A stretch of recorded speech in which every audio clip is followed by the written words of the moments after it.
live.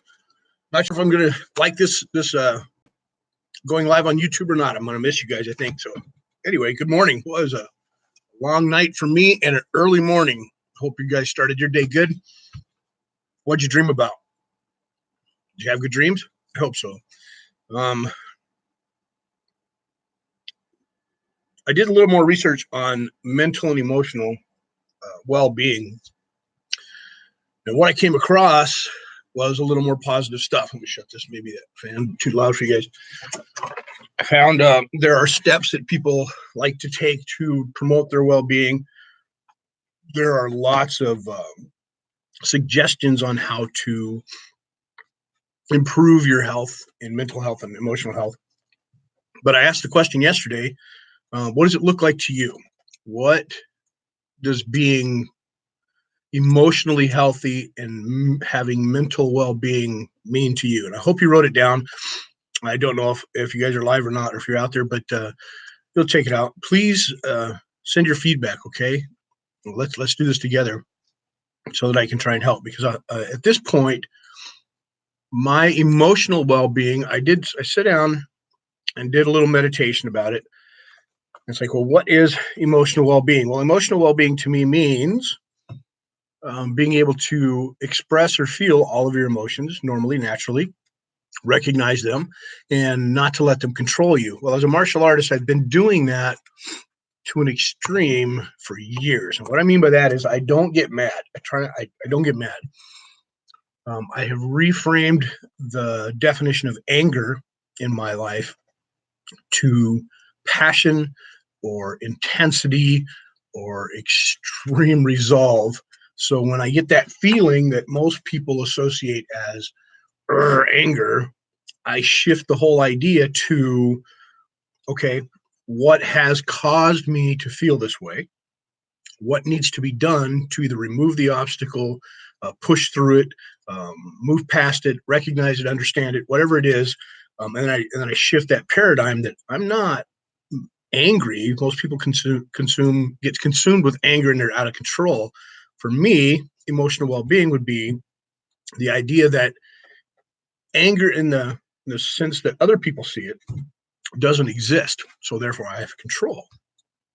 Well, in my little meditation process of looking at this, what I realized is I have buried most of the health, when I say healthy, most of the emotions, the gambit of emotions that most people feel, I've buried those, put them away in my ears. So is this emotionally healthy?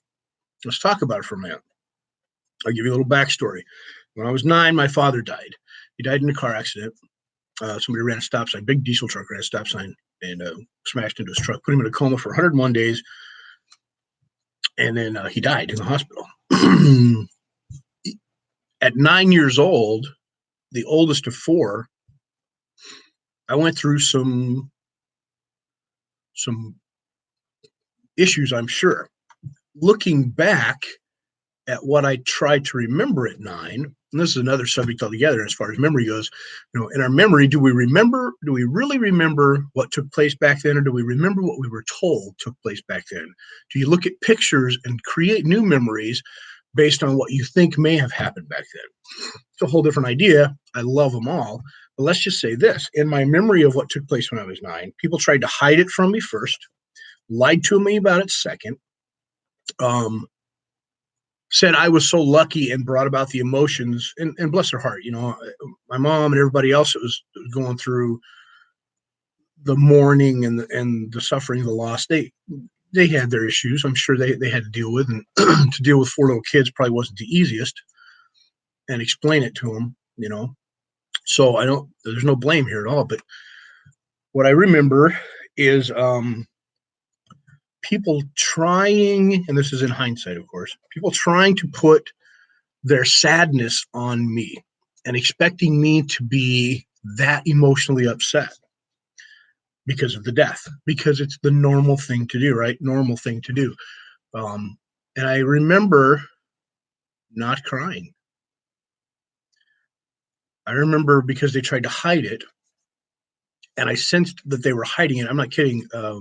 My uncle, who was watching me while my mom, they came and I went to swimming that morning. My little sister saved my life. She cried and whined and threw a fit because she wanted to go swimming. I was going to go to work with Dad. I'd have been in that passenger side of the truck that they hit. So I'd have been gone. So we went swimming, and they actually came to get us at the swimming pool, brought us home, and my uncle, there was a picture in the newspaper, that day's newspaper, of the accident. And on the front page was my dad's truck smashed. My dad's still in the truck, dead at the time. He died at the scene. They revived him on the front page. And when it came out, we were at home with my uncles. And I remember them getting it, making a big deal out of it in private, not in front of the kids, and then trying to hide it from me. I wanted to know what was going on. They wouldn't tell me about my mom. They wouldn't tell me about my dad. All they tell us is, he was in an accident. They stuck it on top of the fridge, and I was spying on him when I found it. So I grabbed it, and I took it to the room and looked at it. Didn't understand what I was looking at the time, but I remember being sad because I couldn't help. I didn't know what was going on. And that emotion, that sad emotion, I felt it. Then I got in trouble and yelled at. So I squashed the sad emotion and became to what became very relative for me from that point on, protective mode. And you don't mess with my sisters. You don't mess with my little brother. You don't mess with me. You're not a part of what we had going on. We love you, but you don't push in that direction. So I squashed that sad emotion and became very protective. They took it away, went on with our lives. While everybody's crying and being sad, and I've witnessed this in other kids in the dojo, and my own daughter, Desiree, did this when she was younger. You step up, and it's not something you're taught to do. It's just something you do. And when there's chaos, as the older sibling, I stepped up to protect the other siblings, to my brothers and sisters. And I made sure they stayed occupied. I made sure they stayed busy. I made sure they got fed. At 9 years old, there was no room for emotions. No sadness, no anger, no frustration, not even curiosity or inquisitiveness anymore. So that from that point forward, I remember being punished for my lack of emotion. Now, let me explain, because this has a lot to do with our emotional well-being, right? This is just my story. I didn't know where else to go with this other than to share with you. I did not cry at the funeral. I believe that the night he passed away in the hospital, and my sister will tell you the same story, he came to us and let me know it was going to be okay. The night he passed in the hospital, I remember him standing in my room, and he said, whether it was verbal or nonverbal communication, that he was going to be okay. Everything was going to be all right. I woke up, got out of bed, ran to my mom's room and told her what was going on, and we got the call. My sister Jill, same time, was coming out of her room. It's like 3 a.m. At least that's how I remember it. And so I didn't cry. And I was sent to a psychologist because of it. And they put a big, huge picture of Jesus Christ, bam, on my bedroom wall. And I mean, it was bigger than me. And these were all things that they believed were necessary for a 9-year-old child. You need to be sad. You need to grieve. And the grieving process, trust me, the grieving process does have its place. It really does. I understand that now, but people grieve differently. They really do. So I sent to a psychologist, and I remember him telling me that what I saw and what I felt was not correct. And at 9 years old, I can remember vividly looking and thinking, how can what I feel not be right? And they used to have me draw these pictures of the family, and I would always draw Dad as a ghost hanging out, with the family. And we'd play games and talk, and I can't remember everything we talked about, but I remember he'd stick me in this little bitty closet. I mean, it must have been 2 by 2 with a desk, and to draw my pictures, and shut the door and leave me in there by myself. I can remember that. It wasn't comfortable. And I would draw the pictures. And I remember thinking vividly one day, I was in there going, if I leave, because he kept tell me, your dad's gone, your dad's gone, he's in heaven, wherever he, and I remember sitting in there one day thinking, if I tell him what he wants, he'll leave me alone. At 9 years old. So I decided to leave Dad off the picture that day. I drew the picture of the family playing outside in the backyard, playing Little Man in cars. And if you guys don't know what Little Man are, you missed out. Little Army Man. And Mom doing whatever she was doing, but I left Dad off. And I remember when I got done with it, I took my time because we had like 30 minutes or I want to talk to him. He said, "Where's your dad?" And I said, "Well, Dad's in heaven." And I never had to go back. And that kind of, I would imagine, anchored in me the idea that if I can repress my feelings and I can define my own world and control it, people will pretty much leave me alone. And I did. But I also remember not having control of them in times of rage. What I mean by that is, as I grew, 10 years old, I spent a lot of time in other people's homes while Mom got help and such. And while we were moving around, while I was moving around, there were situations and circumstances that didn't exactly go in my favor. I was not their main focus. Bless their heart, they had other things going on, but I felt out of place. And I love my aunts and uncles, and they really stepped up when they needed to. But realistically, things weren't right for me. And go to school and you repress these, and eventually they come out. So when there would be extreme situations of, there were bullies, lots of bullies, I would explode. Wasn't anger, it was rage, and extreme sadness. I remember kicking the snot out of kids that would push or pick and crying the whole time. I'm not kidding. Just kicking the snot out of people. And when they push you too far, you're going to fight back. Bigger kids. And I remember picking up 2x4s and smacking people on the head that chased us out of a pit in the desert, going to put us in a dog pit. I mean, these are teenagers that are being mad. They're being mean to little kids. But those emotions, that emotional well-being for a 9, 10-year-old, 11-year-old was pretty tough. So who do you look for emotional well-being? Well, you look to your peers. You look to the people around you, right? And I'm watching people fall apart emotionally.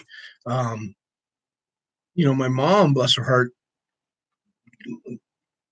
really couldn't get a grasp on it on her own. So she sought help from the medical field, who at the time weren't really doing things in her best interest, in my opinion.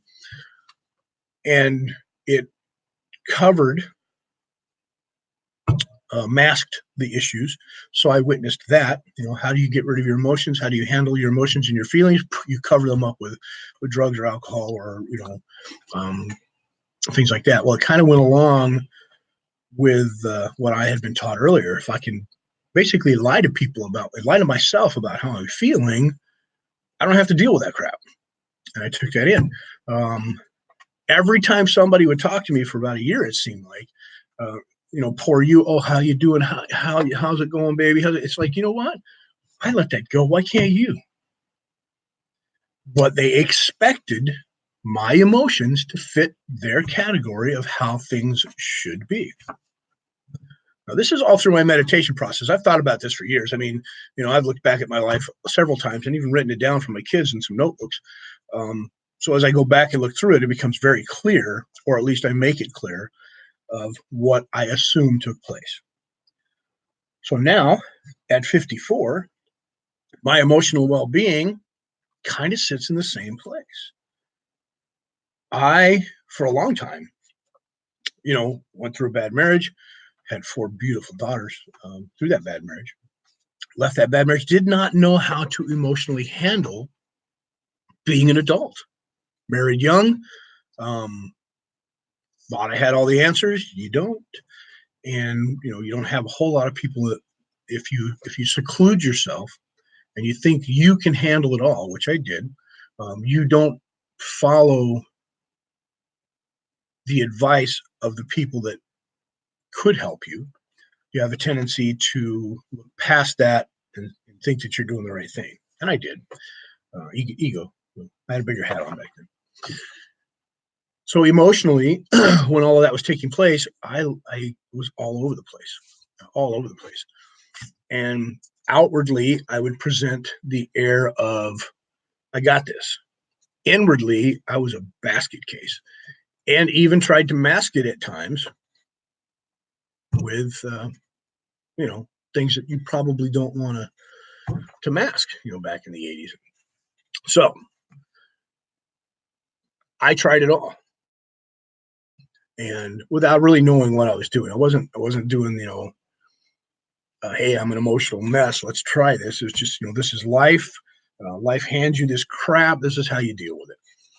And I substituted happiness for rock star relationships, if you follow that. That was fun for the time, but anyway, through that process, though, I ended up damaging a few people that were around me inadvertently, and hopefully temporarily. They smacked me upside the head and moved on. Some really good people too. You have relationships where you just don't know how to handle it, and you know what you want, but you're emotionally not stable enough to express your emotions.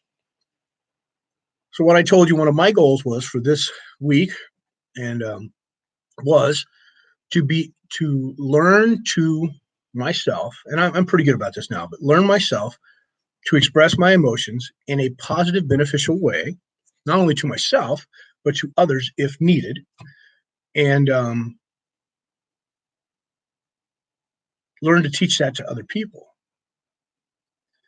And I'm really paying attention right now. So I love your input. I would love your input on your emotional well-being. We'll talk about mental well-being as we move on, but right now we're covering emotional.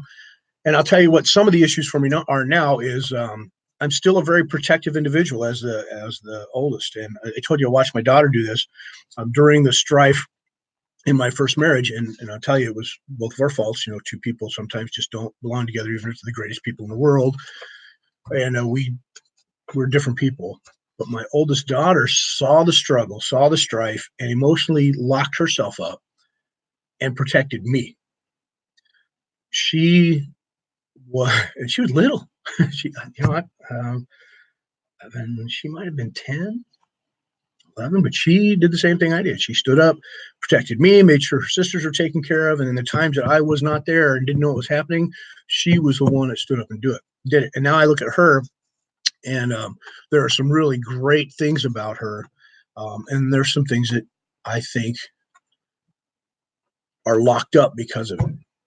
And, nobody will seek help until they feel like they need help. So, but she's an incredible person, really strong woman and smart. So watch her do the same thing. I'm sure other people do it. I now still have that protective tendency.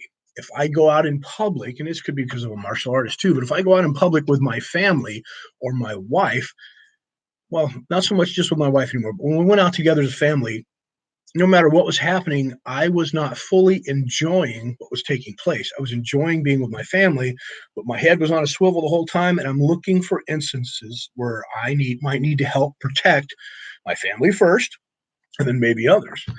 And I constantly do that. So I shut myself down. There are no happy emotions. There's no joyful emotions. I can't really couldn't really laugh out loud, and locked all that emotional up.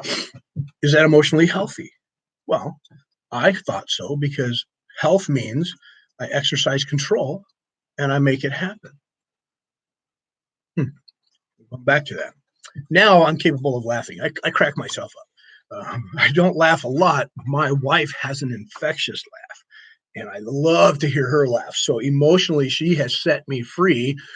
Not only with, I have unconditional love for my daughters, but I still have that protective father instinct. So there's a balance there to where I shower them with love, but more than anything else, I shower them with a distant, protective view. Now I'm still there. I'm not hovering like I used to, but my emotions are such that their world is expanding and growing exponentially, and it's becoming a beautiful place, I still want to help fix things. I still want to help, and I'll definitely protect them. So emotionally, that unconditional love is there. The love for my wife is a different love, and it's an unconditional, holy crap kind of love, right? And you really can't you can't compare the two. They're different, because in itself, my love for my kids, my sons, my daughters is one thing, and it's you. If you're a parent, you understand it's huge. And then my love for my wife, this is something I never thought I could have. Always wanted it, always knew it was in there. But as we have grown as a couple, my emotional state of mind, my emotions in my heart, and my entire being, I just never knew it was possible. And I've allowed myself to enjoy that. And now the laughter comes. Okay. I still repress the anger, because I don't like that word. So I get passionate, I get determined, I get, sometimes I get preachy. Sometimes, when you think of anger, and I get adamant about something, it may come across as um, condemning or arrogant, because I will state my opinion in such a manner that it makes people feel like they're less than. Some people would call that anger, but I'm not angry when it happens. So I'm still not repressing it, but controlling that. Is that emotionally healthy? Well, as we reach the end of this video, I'd like to put this out there to you. Who says what's emotionally healthy for you? Okay. What emotions are you having issues with? I know when we looked at this, a lot of things depression popped up as emotional non-well-being and mental instability. Depression was one of the things that popped up. And the reasons for depression, and some of the reasons for anxiety, and the reasons for, there were like 6 or 7 different tagged illnesses, so to speak, that followed these. And every time they mentioned one, they gave reasons for it, brain injuries, chemical imbalance, and they went on and on, a background, bad childhood. No. And I don't buy into that so much. So, what my question for you today is, okay, I've got a couple of questions. And please, let's see, Diana, what'd you say? Diane, thank you for today's video. It provokes a lot of thought regarding my own emotions. Good. Share with me what you think and what you feel, because, and I know Mike's out there, I know Mr. Huntley's out there. I just didn't know you guys could chat on here. I'm not sure if it works, but I need your feedback. I want to know that what I'm speaking about is either, yeah, we've experienced it too, or what the hell are you talking about? Because that's okay too, but I want to know. So going back to this, my questions are these. Who outlines for you what your emotional well-being is? And I know, and we've talked about this answer in our Be Positive. Oh, we've talked about what I'm about to say. Expectations can sometimes lead to suffering. If we hold ourselves to other people's standards, and those standards aren't right for us, even if we assume that those are higher than our standards, if they don't fit who we are, we can create some kind of suffering within ourselves, because we'll never reach that and be comfortable there. Does that make sense? So when somebody else, like all of my people that surrounded me in the 70s, and back then, people that, it was the 70s, they put on me what they expected me to be like based on how they experienced the world. That's all they know. Okay, that's all they know. For us, as we grow and when we do these videos and stuff, we learn more than that. We know more than that. We seek to understand more than that. Why? We seek to understand the world that we live in, the people that we love, and we seek to help or at least change or grow ourselves. There are reasons for what we do. We're not sedentary. We're not comfortable just letting it be, which is good. So, who says what emotional well-being is for you? Of course, the answer is yourself, right? How do you draw your guidelines? We all know there are emotions that are good for us, that serve us. And we all know personally that there are emotions that may not serve us well at certain times. Let me say that again. There are emotions that may not serve us well at certain times. You don't want to explode with aggression, passion, or intensity well, I don't know when you want to, but I'm not going to tell you when. But there might be times you prefer not to do that, right?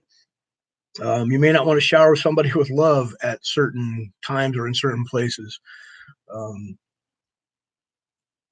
I can't put limits on it for you. I'm not going to. So today, sit down and write out healthy emotions, all of them, and unhealthy emotions, and see what you come up with. Okay, help me out. I'm trying to think what would be an unhealthy emotion. I can't, because I can make anything positive. So if you think you got an unhealthy emotion, let me know. I was going to say jealousy, but you can use jealousy to remind yourself how much you love someone, something, or you can reframe almost anything, I think. And is that emotional well-being? Let me know. And for those of you that experience depression, I have something for you today too, or anxiety. What I want is and I want you to keep a journal. I really do. I want you to keep a journal. Don't blow this off. I want you to take your journal and write down what triggers your depression. And you'll be able to find some certain things. Don't say everything or, it's the day or no. I know better and you know better. What triggers your anxiety and why do you feel anxious? What triggers your depression and why do you feel depressed? And is it an activity? Is it a person? Is it a sound? Is it a smell? Is it an event? Is it, a lot of people go, it's everything. Everything in my life is, well, if your life conditions don't meet your blueprint of how you think things are, you've got suffering. If you think things are supposed to be a certain way and they're not, in between is the suffering. Change it. If your life conditions don't equal your blueprint, how you think things are, change it. You can either change your blueprint or you can change your life conditions. And trust me, both are possible. So if you have suffering because of that, we can work on that. We can change it. I can show you how to do that. And if that's where your depression comes from, congratulations, you're healed. Right? And I know I'm not making light of it. I'm not. What I'm saying is that we have the power to make these things better. Okay. Help me, and I'll try and help you guys as much as we can. We'll help each other.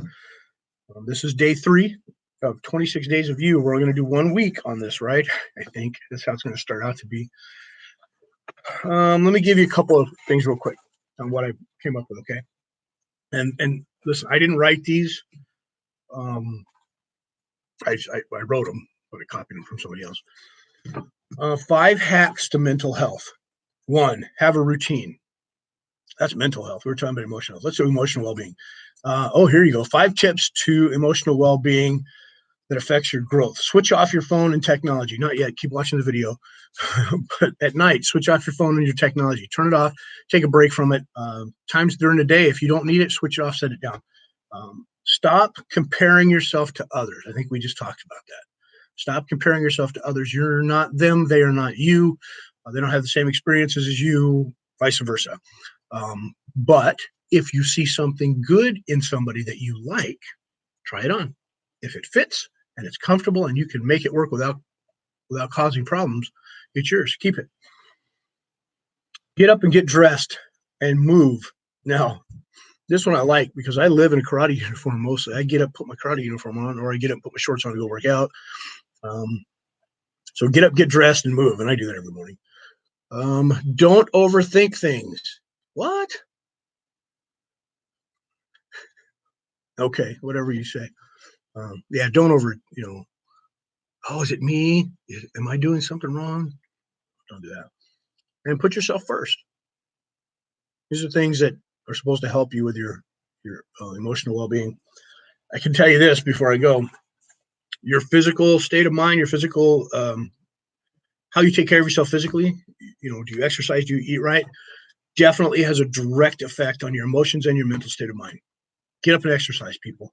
I'm not this Jack LaLanne guy or Richard Simmons, but your physical well-being definitely has a direct effect on your mental state of mind and your emotional state of being. It really, really does. But I can't find time to exercise. I'm too old. My back hurts. You know what? Those are conditions because you don't exercise. And the time thing, we all have the same amount of time. There's 24 hours in a day. I can't remember the numbers, but Arnold Schwarzenegger said you got 6 hours to sleep.